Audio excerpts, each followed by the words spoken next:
சென்னையில் வருகிற 31 மற்றும் 1ஆம் தேதி நடைபெறவுள்ள ஃபார்முலா 4 கார் பந்தயம் தடை விதிக்க உயர்நீதிமன்றம் இன்று மறுப்பு.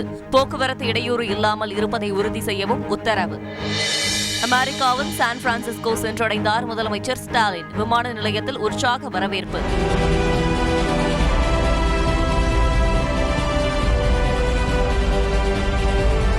பல்வேறு நிறுவனங்களின் முதலீட்டாளர்களை இன்று சந்திக்க உள்ளதாக தகவல்.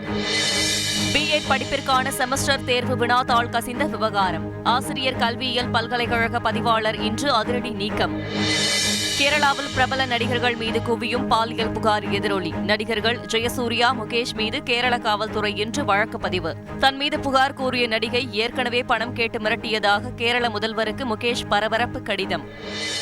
தமிழ் திரையுலகிலும் பாலியல் தொல்லை இருக்கலாம் என நடிகர் விஷால் இன்று பேட்டி. பாதிக்கப்பட்டவர்கள் நடிகர் சங்கத்தில் புகார் அளித்தால் நடவடிக்கை எடுக்கப்படும் என்றும் உறுதி. மதுரை எய்ம்ஸ் மருத்துவமனை கட்டுமான பணிகள் எப்போது நிறைவடையும்? எழுத்துப்பூர்வ அறிக்கை தாக்கல் செய்ய மத்திய அரசிற்கு மெட்ராஸ் உயர்நீதிமன்ற மதுரை அமர்வு இன்று உத்தரவு. கல்வித்துறையில் வேகமாக முன்னேறி வரும் தமிழ்நாட்டிற்கு மத்திய அரசு நிதி ஒதுக்காமல் காரணம் சொல்வது சரியல்ல. பள்ளி கல்வித்துறை அமைச்சர் அன்பில் மகேஷ் ஆதங்கம். மத்திய அரசிடம் நிதியை பெற தமிழக கல்வித்துறை அதிகாரிகள் டெல்லியில் முகாம். நாகை மாவட்டம் வேளாங்கண்ணி மாதா கோவில் திருவிழா கொடியேற்றத்துடன் இன்று தொடக்கம். சென்னை பெசன்ட் நகர் அன்னை வேளாங்கண்ணி தேவாலய கொடியேற்று விழாவில் ஆயிரக்கணக்கான பக்தர்கள் பங்கேற்பு.